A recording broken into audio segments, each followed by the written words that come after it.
कविमविमकर्त्रे नमः। ॐ श्री राघवेन्द्राय नमः।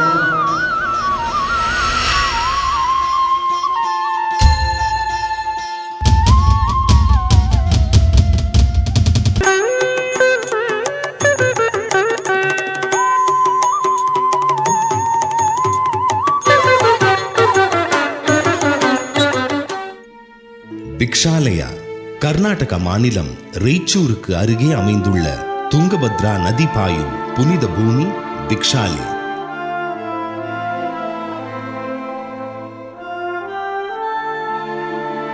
ஸ்ரீ மத்வாச்சாரியார் வழிவந்த ஸ்ரீபாதராஜரும் ஸ்ரீ வியாசராஜரும் அரவணைத்த ஆன்மீக ஸ்தலம். நம் குருராஜரின் ஆத்ம சிஷ்யர் அப்பண்ணாச்சாரியார் அவதரித்த புண்ணிய பூமி.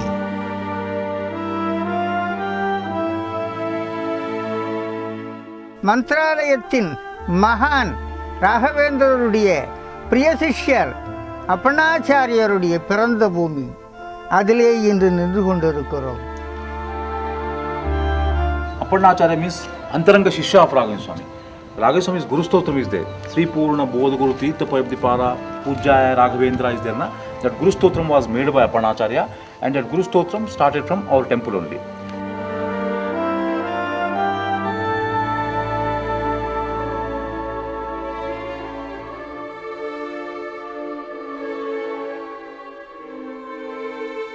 ஸ்ரீபாதராஜர் அவர் இந்த பிக்ஷாலயா பூமியிலே தன்னுடைய வாசஸ்தலத்தை கொஞ்ச காலம் அமர்த்தி கொண்டு இந்த இடத்தில் லக்ஷ்மி நரசிம்ம சுவாமியை பிரதிஷ்டை செய்கிறார். அதற்கு பிறகு வந்த வியாசராஜர் ஸ்ரீ ஆஞ்சநேயமூர்த்தியை பிரதிஷ்டை செய்கிறார். அவர்கள் வழிபட்ட அந்த ஆஞ்சநேய மூர்த்தமும் லக்ஷ்மி நரசிம்ம மூர்த்தமும் சரிவர பூஜை செய்யப்படாமல் போகக்கூடாது என்பதற்காக தகுந்த சத்பாத்திரத்தை தேடிக்கொண்டிருக்க வியாசராஜர் அந்த மகானுக்கு இந்த பூமி தான் ராம சுபணாச்சாரியார் என்று சொல்லக்கூடிய ஒரு மகானை அளிக்கிறது. அந்த மகானுடைய சத்புத்திரர் தான் அப்பண்ணாச்சாரியார். Sri Purna Bodh Guru Tirtha Payabdipada Raghavendra Swami Stotram, Guru Stotram. The Guru Stotram started from our temple only. தன்னுடைய ஞானத்தை வித்யார்த்திகளுக்கு பரப்புவதற்காக வித்யாசாலைகளை துவங்குகிற போது பல்வேறு திசைகளிலிருந்தும் சிஷ்யர்கள் வந்து சேர்ந்தார்கள். அவர்களுக்கு விதிக்கப்பட்ட விதி அவர்கள் பிக்ஷை எடுத்து உண்ண வேண்டும். ஆம், அப்பண்ணாச்சாரியாரின் சிஷ்யர்கள் தாம் பிக்ஷை பெற்ற அரிசிகளை துங்கபத்ராவில் சுத்தமாக்கி துணியில் முடிந்து அஸ்வத் விருக்ஷா எனப்படும் மரத்தில் கட்டி தொங்க விடுவர். அப்பண்ணாச்சாரியார் பூஜை முடித்து புனித நீரை இந்த முடிச்சுக்கள் மீது புரோக்ஷணம் செய்யும் போது இவை சமைக்கப்பட்ட உணவாக மாறியிருக்குமாம்.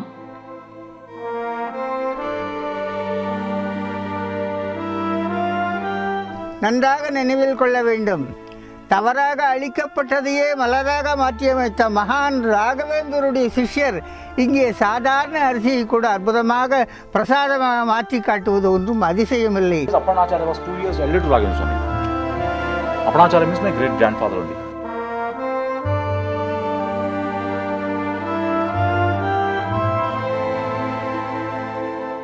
ஞான ஒளியை பிரகாசித்துக் கொண்டிருக்கிற காலையிலே அங்கு வந்து சேர்கிறார் மாஞ்சாலத்திலே ராகவேந்திர பிரபு.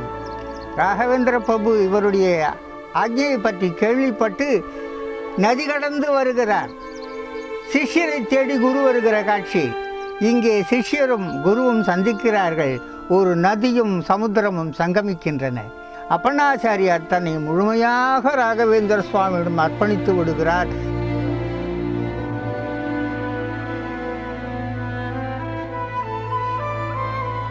பிருந்தாவனத்தை தயார்படுத்த வேண்டும் என்ற எண்ணத்தில் இருந்த ராகவேந்திர சுவாமி சற்று பயப்பட்டார் போலும் அப்பண்ணாச்சாரியாருக்கு. உண்மையான பக்திக்கு பயந்துதான் பகவானே பயப்படுகிறார், குரு பயப்பட மாட்டாரா? ஏதோ ஒரு காரணத்தை சொல்லி தென்பாகத்துக்கு அனுப்ப அப்பண்ணாச்சாரியார் தென்பாகத்துக்கு அந்த பணி நிமித்தமாக சென்று திரும்பி வருகிற போது துங்கபத்ரா கரையில் கேள்விப்படுகிறார். சுவாமி பிருந்தாவன பிரவேசமாக போகிறார். ஆவேசம், ஆத்திரம், இயலாமை, குருநாதரை கடைசி ஒரு முறையாவது பார்ப்போமா என்ற ஆதங்கம் அவரை மெய்மறக்க வைக்கிறது. துங்கா பிரவாகம் என்ன செய்வதென்று போய் மேல் துண்டை அப்படியே உதவி பிரவாகத்தில் போட்டு அதன் மேல் நின்று கொள்ளுகிறாராம். அவரை மறந்து அவர் வாயிலிருந்து ஸ்ரீ பூர்ணபோத என்று சொல்லக்கூடிய அந்த அற்புதமான ஸ்லோகம் வந்து விழுகிறது. மறுகரையிலே வந்து சேர்வதற்கும் ராஜேந்திர சுவாமி பிருந்தாவனத்தில் மறைவதற்கும் அது பிருந்தாவனத்திலிருந்து சாட்சி ஹயாசியோத்ரஹி என்று சொல்லக்கூடிய அற்புதமான வாக்கியம் எழுவதற்கும் அப்பண்ணாச்சாரியார் தன்னுடைய மனோபிஷ்டம் பூர்த்தியாவதற்கும் சரியாக இருக்கிறது. நெடுஞ்சான்கடையாக விழுந்த அப்பண்ணாச்சாரியார் இந்த பிருந்தாவனத்தை நான் என்னுடைய இடத்திலே பார்க்க வேண்டும் என்று ஏகசிலா பிருந்தாவனம் என்று ஒரு ஏகசிலா பிருந்தாவனத்தை பிச்சாலியிலே நிறுவி அதனோடவே கடைசி காலம் வரை இருந்து அதற்கே பூஜை செய்து அதற்கே தன்னை அடிமையாக்கி கொண்டு ஒரு நல்ல நாளிலே ராகவேந்தர் சுவாமி குரு பாதாத விந்தங்களிலே தன்னை அர்ப்பணித்துக் கொள்கிறார். அப்பண்ணா